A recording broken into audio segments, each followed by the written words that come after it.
What's good, guys? Prince Sports here, giving you that sports stimulus package. Check this out. Stephen A. Smith said, if the Golden State Warriors get Ben Simmons, you could pencil them in for a championship. They're going to get a championship. There's two sides to the story. Now, Ben Simmons is a great rebounder, great defensive player, great playmaker. His limitations is scoring, okay? We can't make Ben Simmons something that he's not. He's not a scorer. He's not a score-first player. He's going to be always a good defensive player and a good rebounder and playmaker, okay? He's going to do everything else on the basketball court except score the basketball. So it probably serves fit to put him on a team where you got multiple scorers already. So the Golden State Warriors would be great. You put him up with Clay and Steph, that's two great scoring right there. Probably one of the best backcourts in NBA history, right? That's what is always, the narrative always been around. And you can make a case that they're two of the best backcourt in NBA history. You know, right next there to Isaiah Thomas and Joe Dumars.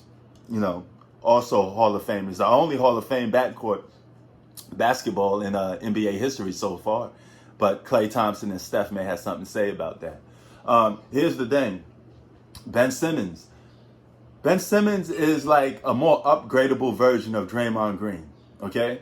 He basically does everything Draymond Green does, but he's bigger, faster, and more athletic. He's more in his prime than Draymond Green. So it don't serve no purpose whatsoever to have Draymond Green on your team if you have Ben Simmons. So you would have to trade Draymond Green, Andrew Wiggins, and give up probably two of those draft picks. That sounds like a sexy trade, you know, for any team. When I say that, that means an enticing trade for the other team to be like, okay, I take the 7th, 14th, I get a role player in Draymond Green, and I get a scorer in Andrew Wiggins, and you know, that's good for a team that's rebuilding. But you hurt Embiid because Embiid still won't have a legit secondary scorer. I mean, that would probably come Andrew Wiggins, but he's really like a third piece.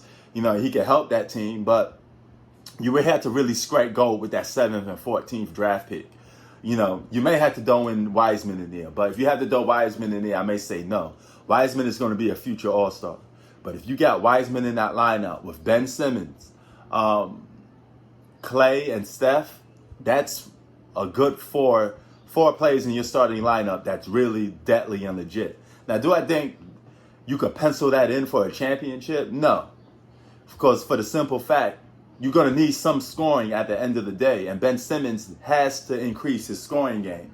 Okay? Because you can't have all the scoring relying on just two guys. Especially in today's league when you need more depth. And you're going to need somebody to pick up the scoring slack. Because NBA basketball today is really just possession after possession scoring. And it's so easy to score that you're going to always need somebody to put their foot on the neck and keep constantly scoring, because leagues go like this in today's league because nobody's playing basketball, okay? You could have a 20-point lead and that disappear in 10 minutes because all you're doing is back and forth basketball of possession after possession and everybody's scoring. So I wouldn't say that's penciled in for a championship, but I would say that you could pencil them in for a hell of a team. You know, they would still be missing a couple of pieces, but, you know, I would say that three biggest scoring options would have to be Clay, Steph, and Wiseman. And, you know, a playmaker, Ben Simmons, and defense would be for Ben Simmons because you still need defense at some point, too. You know, it has to be a little bit of everything, you know, moderation on everything. But I have to disagree with Stephen A. Smith saying that you could pencil them in for a championship. No, because I think they still will be offensively limited. Any team that pits Ben Simmons on a team, if you don't have a full offensive squad already, you're going to need some offense, and you're going to be limited on that end when you sign Ben Simmons, because Ben Simmons is supposed to be arguably one of your third scoring option or fourth scoring option, depending on what team you put him on. So it's going to be tricky adding a guy like Ben Simmons in there, you know, to help get your team a win. But they will be a great team. There's no way they could miss the playoffs if they add Ben Simmons, I tell you that much. But the Golden State Warriors already been a disappointment because even with Steph on the floor with that roster that they already had, they should have made the playoffs already. So he already underperformed. and didn't make the playoffs. He had 2 opportunities to land his team to the playoffs. Failed. Sports out. Peace.